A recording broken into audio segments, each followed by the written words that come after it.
মেহের গালে হাত দিয়ে অবাক চোখে তাকিয়ে আছে তার মায়ের দিকে। এইভাবে মেহেরকে চড় মারাতে দেখে নিশান ফুঁসে ওঠে। পরক্ষণে নিজের রাগ নিয়ন্ত্রণ করে দাঁড়িয়ে যায় সে। পাশ থেকে রামসা তখনই বলে উঠল, মা তুমি মেহেরকে মারলে কেন এমন করে? তাজউদ্দিন সহ বাকিরাও একই কথা বলল। তা শুনে আফসার সুলতান মেয়ের কপাল থেকে চুল সরিয়ে দিয়ে নিশান ও তাহের চৌধুরী সহ পরিবারের সবার উদ্দেশ্যে দেখিয়ে বললেন, আমার মেয়েটা বারবার বাড়িতে এসে আপনাদের ছেলের নামে অভিযোগ করত। তাদের মধ্যে সম্পর্ক নাকি ভালো না, কেউ কাকে বুঝতে চাইতো না। আমি নিজে মেয়ে মানুষ হিসেবে তাকে বুঝিয়ে শুনিয়ে আবার বাড়িতে পাঠিয়ে দিতাম আপনাদের। আমি শুনেছি তাদের মধ্যে টুকিটাকি ঝগড়া হয়। তাকে যে আপনার ছেলে মারধর করে এটা তো আর আমি জানতাম না। মেহের মায়ের কথাটুকু বুঝতে পারল না। পরক্ষণে কপালে আঘাতের চিহ্নের উপর হাত রেখে মনে পড়ল, তাহলে এই চিহ্ন দেখে ভুল বোঝাবুঝি হয়েছে তার মায়ের মধ্যে। মেহের আফসার সুলতানকে বলতেই লাগলো, আরে মা তুমি যা ভাবছো তা না কিন্তু, তুমি ভুল ভাবছো মা, আমার একটু কথা শোনো। মেহেরের মা আফসার সুলতান মেয়ের মুখের উপর গর্জে উঠে বলল, আরে বাস থাম বলছি, সহ্য করে থাকতে বলছি, তাই বলে এত সহ্য করে থাকবি তুই? কাল যেভাবে টেনে হিঁচড়ে নিয়ে গেছে বুঝতে আর বাকি নেই আমার, যে তোর সঙ্গে কি করেছে এই ছেলে। তুই একদম চুপ থাকবি মেহের। আর হ্যাঁ, আজকে তুই আমার সঙ্গে বাড়ি ফিরে যাবি, এই শেষ কথা আমার। এতদিন মাকে নিজের কষ্টের কথা বলে বলে বোঝাতে পারেনি, আর আজকে ভুলবশত একটু আঘাত লাগায় মা তার মনে মনে কি খারাপ চিন্তা ভেবে ফেলেছে, কি করে এখন তাকে বোঝায়। এখন তো মেয়ের জামাইয়ের ভালো গুণগান করলেও বিশ্বাস করবে না সে। এর কারণ মেহের আগে তার কান পুচিয়ে ফেলেছে নিশানের নামে খারাপ কথা আর অভিযোগ দিয়ে দিয়ে। মেহের মুখে আর কিছু না বলে ঠোঁটে কামড়ে চলেছে সে, আর বারবার নিশানের মুখের দিকে তাকাচ্ছে। নিশান তো এই মানুষগুলোর সঙ্গে ভালো মতো কখনো কথাই বলেনি, এখন কি করে বোঝাবে যে সে তার বউকে মারধর করেনি? তার উপর ছোট থেকে নিচনের পার্সোনালিটি এমন করে রেখেছে যে এই কথা সবাই বিশ্বাস করবেই না কখনো।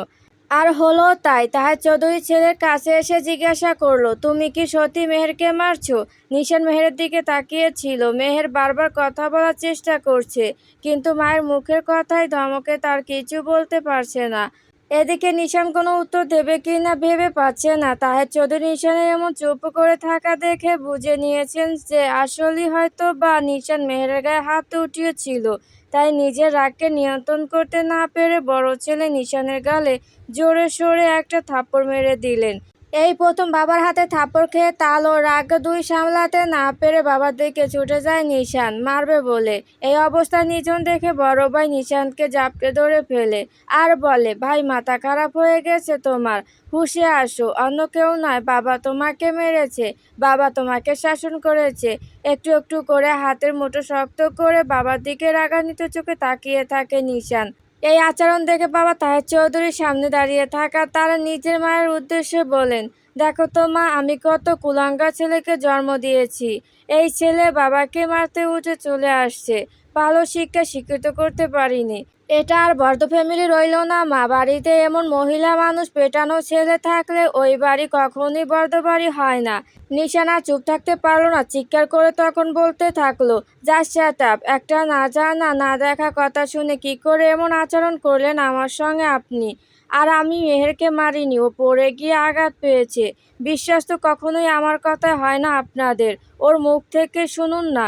কথাটুকু বলে নিশান পাগলের মতো মেহেরের কাছে গিয়ে তার দুহাত ধরে তার চোখের দিকে চোখ রেখে বলল, টেল মি মেরি জান, সবাইকে বলো আমি তোমাকে মারিনি, আমি তোমাকে মারতেই পারি না। মেহের সবার দিকে তাকিয়ে কণ্ঠ আটকে আটকে জবাবে বলল, মা সত্যি সে আমাকে মারেনি, এখানে ভুল বোঝাবুঝি হচ্ছে। আফসার সুলতান এবার মেয়ের হাত নিশানের থেকে ঝটকা মেরে কেড়ে নিয়ে বলল, অনেক হয়েছে, বাকি কথা তোমার সঙ্গে বাড়ি গিয়ে হবে আমাদের। আর একটা কথা বলো না, সব মেনে নিতে বলেছি বলে তোমার সঙ্গে অন্যায় ও নির্যাতনও তো মেনে নিতে বলিনি আমি, তাই না? সাইড থেকে বাবা তাজউদ্দিন আফসার সুলতানের দিকে তাকিয়ে বলল, আহ সুলতানা, ওদের কথা কি তোমার বিশ্বাস করা এবার উচিত নয়? ওরা তো ভালো বোঝে একে অপরের বিষয়। আর কোনো সমস্যা হলে আমাদের মেয়ে কিন্তু চুপ করে থাকার মতো মেয়ে নয়, তা তো তুমি ভালো করেই জানো। এমন করো না তো, বেয়াই বাড়ি ভর্তি মেহমান, খুব খারাপ ভাববে। এত কিছু বলাতেও আফসার সুলতানের মন ভরল না। সে মুখের উপর বলল, আমার মেয়েটা এ বাড়িতে সুখে নেই, সেই বাড়িতে আবার সম্মান। শোন মেহের, বেশি কথা না বলে তুই এখনই আমার সঙ্গে বাড়ি ফিরে চল। এত কিছুর মাঝখানে মেহেরের ছোট ভাই তরিফ বলল, শোনো মা, সামান্য কপালে আঘাত দেখে এমন কিছু কেন ভাবছো? বেচারা নিশান ভাইয়াকে দেখো, কাল রাত রুম থেকে বের হওয়ার পর থেকে খেয়াল করেছি চোখ মুখে বেশ ফ্যাকাশে লাগছে। আমার তো মনে হচ্ছে মেহতাজ আপুই ভাইয়াকে কাল রাতে ধরে কেলানি দিচ্ছে। ছেলের মুখে এমন কথা শুনে বাবা তাজউদ্দিন ধমকের সুরে বলল, চুপ বেয়াদব, তামাশা পেয়েছো এখানে? এখনই বের হবে। বাড়ি ফিরে যাচ্ছি আমরা। নাজিন বেগমের কিছু বলার মতো ভাষা নেই। একে তো মেয়ে বিদায়ের সুখে কাতর তিনি, তার উপর ছেলের এমন কাণ্ডে তীব্র মাথা ব্যথা করছে তার। কোনো মতে তার বোন তানিয়াকে বলে তাকে ঘরে রেখে আসতে বললেন তিনি। রামসা নিজের মাকে অনেক বোঝানোর পর যখন দেখলো মানছে না, বাড়িভর্তি মেহমানের কথা ভেবে আর বাড়তি কথা না বলে মেহেরকে তার মায়ের সঙ্গে যেতে দেওয়া হলো। আর তার সঙ্গে রামসা মেহেরকে বলেও দিল বাড়ি গিয়ে যেন তাকে ফোন করে সে। মেহেরও কিছু একটা বুঝে মাথা নাড়িয়ে সায় দিল। নিজের বউ আবার শ্বশুরবাড়িতে চলে যাচ্ছে দেখে নিশান রাগে গজগজ করতে করতে বাইরে চলে গেল। নির্জন টিকে ভেবে পারছে না এখন বাবা তাহের চৌধুরীর সঙ্গে থাকবে নাকি বড় ভাইয়ের পিছু করবে সে। নির্জন নিশানের পিছু করতেই যাবে, ঠিক তখনই বাবা তাহের চৌধুরী ধমক দিয়ে বলল, তুমি কোথায় যাচ্ছ? অমন ছেলে কুয়ার পানিতে ডুবে মরুক, খবরদার যদি তুমি যাও। ছোট বৌমা, নিজনকে আমার সামনে থেকে সরে যেতে বলো, নয়তো খুব খারাপ হবে। রামসা যেন এত কিছুর মধ্যে চরমভাবে ফেঁসে গেছে। সে নিজে কিছু না বলে কপালে হাত ঠেকিয়ে নিজের ঘরের দিকে চলে যায়। অনেক দূরে রাস্তা ফিরতে ফিরতে রাত হয়ে গেছে আবার। গাড়িতে চড়ে আসা অবধি একটানা মেহেরের মা আফসার সুলতান একের পর এক কথা শুনিয়ে গেছে তাকে। মেহের ভালো করে বুঝতে পারছে মায়ের মাথা ঠিক কতটা গরম হয়ে আছে, তাই সে রাস্তায় কিছু বলতে গেলে উল্টো তার উপর রেগে যাচ্ছে তার মা। এসব দেখে পাশ থেকে বাবা তাজউদ্দিন গাড়িতে বসে চুপ করে থাকতে বলেছে একটু সময়ের জন্য। মাথা ঠিক হলে তারা বসে কথা বলবে। বোন কেমন পাকে পড়তে দেখে দাঁত কেলিয়ে হেসে চলেছে তারিফ। মেহের তখন মন চাইছিল তারিফের মাথা ফাটিয়ে দিতে, কিন্তু ছোট ভাই হিসেবে আর কিছুই করতে পারছে না সে। অনেক সময় পর যখন বাড়িতে ফিরে আসলো, সামনে বাবলির মা মানে তার একমাত্র ফুফি বুলবুলিকে দেখে জড়িয়ে ধরল মেহের। জড়িয়ে ধরার পর মুহূর্তে মনে পড়ল নিজের মা আফসার সুলতানের মতো বুবলি ফুফিও তো আরও ডেঞ্জারাস। জপান করে ছেড়ে দিয়ে ভীতু নজরে তাকিয়ে ফ্যাকাশে একটা হাসি দিয়ে সাইডে দাঁড়িয়ে গেল সে। আর তার সঙ্গে বলল, কেমন আছো ফুফি? বাবলি আপু কেমন আছে? মেহেরের কথা বুলবুলি ফুফু বলল, আরে মা, সে তো আল্লাহর দয়ায় ভালোই আছে, শুধু ওর একটু শাশুড়ি খারাপ। তা তোরা জানিস। তা মা, তুই এই সময় আসলি একা একা, জামাই বাবাজি কোথায় রে, আসেনি? মেহের এখন কি জবাব দেবে, নিজের মায়ের দিকে তাকিয়ে রইল। তা দেখে মা আফসার সুলতান বলল, আসলে জামাই বাবা ব্যস্ত মানুষ, তাই আসতে পারে না আপা। খুব তাড়াতাড়ি আসবে মেহেরকে নিতে। ও একটু বাড়ি আসবে বলে জেদ ধরেছিল, তাই জামাই বাবাজি পাঠিয়ে দিয়েছে। এমন কথা শুনে হাঁপ ছেড়ে বাঁচল মেহের। ভাগ্যিস মা আজকে সবকিছু সত্যি করে জানানি যে আজকে আসার সময় কি করে আসে। এসব বললে তো বুলবুলি ফুপি আরও জড়গা করে মেহেরের দিন দুপুরে মিলে মাথা খেতে শুরু করতো। তবে মায়ের চোখে এখনও রাগ দেখা দিচ্ছে, মেহের তা ভালো করে বুঝতে পারছে। মেহের মাথা চুলকিয়ে ঘরে ঢুকতে ঢুকতে ফুপিকে বলল, তা ফুপি তুমি কখন এলে এখানে? আমি তো জানতেই পারলাম না। মেহেরের কথা তার ফুপি বলল, আরে মা, তোর মা আমাকে ফোন দিয়ে আসতে বলল, কদিন নাকি মেয়ের বাড়িতে বেড়াতে যাবে, বাড়িতে কেউ থাকবে না, একা বাড়ি, তাই আমাকে এসে থাকতে বলল, সেই তখন থেকে আসছি। আজকে রাতে রান্না চুলায় দিয়ে দিয়েছি মা, আমি জানতাম আজকে ভাই ভাবি আসবে না, তোরা আসলি আবার ভাত রান্না করা লাগবে। তুই ঘরে যা, আমি চুলায় যাই।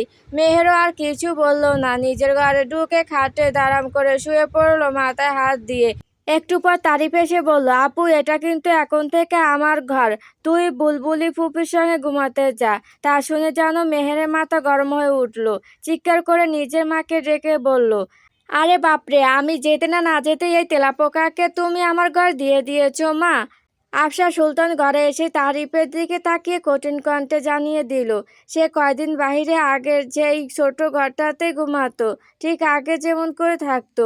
মেহের যতদিন এই ঘরে থাকবে ঠিক ততদিন তারিফ যেন তার পুরনো ঘরে ঘুমায়, আগের মতো করেই। রাত প্রায় 12টা বেজে 1 মিনিট চলে। নির্জন ফোন করতে করতে ক্লান্ত হয়ে নিজের ঘরে ঘুমাতে চলে যায়। নাজিন বেগম মাথা যন্ত্রণায় আগে ঘুমিয়ে পড়েছেন। এটা আগে থেকে একটু কান্না করলে মাথা ব্যথা যেন শেষ হয়ে যায় তিনি। ওইদিকে বড় ছেলেটাকে থাপ্পড় মেরে যেন দু চোখের ঘুম হারিয়ে বসে আছেন তাহের চৌধুরী। এত রাতও ডিমলাইটের আলোয় বই পড়তে ব্যস্ত রেখেছেন নিজেকে। গভীর রাত হয়ে চলেছে। রাতের আনাচে কানাচে ছোট্ট ছোট্ট কীট পতঙ্গগুলো সারা শব্দ করা যেন বন্ধ করে দিয়েছে। একটু পর বাইরে থেকে দরজা খোলার আওয়াজ আসলো। কাঁপা কাঁপা হাতে বাড়ির কাজের মেয়ে ফাতেমা দরজা খুলে দিয়েই ছুটে পালিয়ে গেল। ফাতেমা সেই ছোট থেকে এই বাড়িতে আসে, বলতে গেলে 15 বছর বয়স থেকে এই বাড়িতে কাজ করছে সে। নিশান মদ খেয়ে মাতাল, প্রায় ঢুলুঢুলু চোখে, টাল মাটাল অবস্থা, পা ফেলে বাবা মায়ের দরজার সামনে ধাক্কাধাক্কি করে ডাকতে শুরু করলো সে। ভদ্রলোক, প্লিজ দরজা খুলুন। তাহের চৌধুরী, শুনতে পারছেন? আমার আব্বা, দরজা খুলে একটু কথা বলুন আমার সঙ্গে। এমন দরজার সামনে চিল্লাচিল্লি করে ডাকতে দেখে তাহের চৌধুরী অবশেষে দরজা খুলে দিলেন। এমন চিল্লাচিল্লিতে নির্জন ও রামসা বেরিয়ে আসলো। তনিমা, তাসনিম ও খালা তানিয়া সবাই নিচে দাঁড়িয়ে থেকে সবকিছু দেখছে, কিন্তু কেউ তাদের কাছে যায়নি। নিশান মাতাল অবস্থায় গোল গোল চোখে বাবার দিকে তাকিয়ে বাবাকে জড়িয়ে ধরে বলল, আমাকে এত জোরে মারলে কেন আব্বা? গালে অনেক ব্যথা পেয়েছি আমি। আমার বউকে এনে দাও আব্বা। বউ ছাড়া কিছুই ভালো লাগে না আমার। আমার বউকে আমি মারিনি। এত ছোট বাচ্চা বউকে মারলে বউ বাঁচবে বলো? কথাগুলো বলে তাহের চৌধুরী মুখের আরো কাছে এগিয়ে বলল, হু হু হুম আব্বা, তোমার পায়ে ধরি, বউ তুমি এনে দাও। শ্বশুর শাশুড়ির সঙ্গে আমি লজ্জায় কথা বলতে পারি না, প্লিজ এনে দাও। তাহের চৌধুরীর ছেলের এমন মাতলামি কাণ্ডে বিরক্ত হয়ে বললেন, ছোটবেলা পেয়েছো, খেলনা হারিয়ে গেছে, এখন আমি বাজার থেকে কিনে এনে দেব? এই সব কিছুর আসল মূল তুমি নিশান। তোমাকে কে বলেছিল ভাইয়ের বিয়ে দিতে গিয়ে নিজে বিয়ে করতে? এখন তুমি নিজে গিয়ে আনবে বৌমাকে। এত ইগো আর রাগ দিয়ে কিছু হবে না, যাও গিয়ে নিজের বউকে নিজে নিয়ে আসো শ্বশুর বাড়ি থেকে। কথা শেষ হতেই টপাস করে নিশানের মুখের উপর দরজা বন্ধ করে দিলেন তাহের চৌধুরী। নিশান ওইখানে দাঁড়িয়ে থেকে গান ধরলো আর আঁকাবাঁকা করে পা ফেলে ঘরের দিকে চলল। বাপো চ্যাংড়ার এ মেলা থেকে আমার বউটারে আইনা দে। এই গান শুনে নিচে দাঁড়িয়ে থাকা তনিমা ও তাসনিম মুচুর মুচুর করে হেসে ফেললো। এমন হাসির শব্দে তানিয়া খালা চোখ গরম করে মেয়েদের দিকে তাকাতে তারা নিজেদের ঘরে চলে গেল। রামসাও নির্জনের মুখে হাসি নিয়ে নাক চুলকাতে চুলকাতে নিজেদের ঘরে চলে গেল। নিশান নিজের ঘরে ঢুকে কোনোভাবে নিজের ফোন হাতে তুলে গোল গোল চোখে কষ্টে মষ্টে সেভ করে রাখা নাম্বার লেখা বড় বড় ইংরেজি ওয়ার্ডে মেরি জান লেখা ফোন দিল সে। ওপাশ থেকে রিং হতে হতে ফাইনালি মেহের কল রিসিভ করলো ঘুম ঘুম চোখে। কল ধরার সঙ্গে সালাম দিয়ে মেহের বলল, হ্যাঁ, এত রাতে কেন ফোন দিয়েছেন? কি হয়েছে বলেন। নিশান বাঁকা কথা বলল, আমাকে চিনতে পারো নাই বউ? আমি কিন্তু তোমার কাগজে কলমে লেখাপড়া সম্পত্তির ভাতা হই। কথার মাঝে কেমন কেমন লাগছে দেখে মেহের বলল, আপনি কি আবার মদ খেয়েছেন? নিশান বুক ফুলিয়ে জবাব দিল, ঘরে বউ না থাকলে স্বামীরা এমনই করবে। মেহের তখন ঘুমের আবেশে আ করে মুখ ধুয়ে ফেললো। ঘরে লাইট অন করে চেয়ারে বসে বলল, আপনি মদ খেয়েছেন কোন দায়ে? মা বলেছে মাতাল স্বামীর ঘরে আমাকে আর পাঠাবে না। নামাজ কালাম কিছু তো পড়েন না, বড়দের সম্মানটুকু করেন না। এমন তেরা ছেলের কাছে আর পাঠাবে না আমাকে। এমন কথা শুনে নিশান বুকের মধ্যে যেন আগডুম বাগডুম হতে শুরু করলো। নিশান তখন ঢুলু ঢুলু কণ্ঠে বলল, কেন কেন আমার বউকে তাদের বাড়িতে থাকতে যাবে কেন? মেহে তখনই নিশানের এসব কথায় মজা পেয়ে মুচকি হেসে মুখে হাত দিয়ে ফের বলল, এর কারণ আপনি একজন মাতাল শিক্ষক টিচার। বাবা মা কেউ রাজি হচ্ছে না। এখানে সবাই বলছে আপনি ভালো হয়ে গেলে চিন্তা করে দেখতে পারে। তারপর দুজন কিছুক্ষণ চুপ করে রইল। নিশান আর কথা বলছে না দেখে মেহের আবারও বলল, আগে এটা বলেন যে আপনি আর মদ খাবেন না, ক্লাবে যাবেন না, ঠিক মতো নামাজ পড়বেন, রাগারাগি কম করবেন, ভালো ছেলে হবেন। বলেন বলেন। নিশান এমন কথায় নিজের চোখ না চাইতেও বড় বড় করে নিয়ে ওপর প্রান্তের মেহেরকে বলল, আমার থেকে বেশি তেরা কিন্তু তুমি মেরিজান। আর একটা মানুষ তো আর এত সহজে সবকিছু ছাড়তে পারবে না। একটু সময় দাও তোমরা। মেহেরের মুখে মুচকি হাসি এখনো বিরাজ করছে। সে আবার বলল, আচ্ছা আগে এটা বলুন যে আপনি মদ খাওয়া ছেড়ে দেবেন। নিশান মেহেরের কথা না পেরে জবাবে বলল, আচ্ছা ছেড়ে দেব।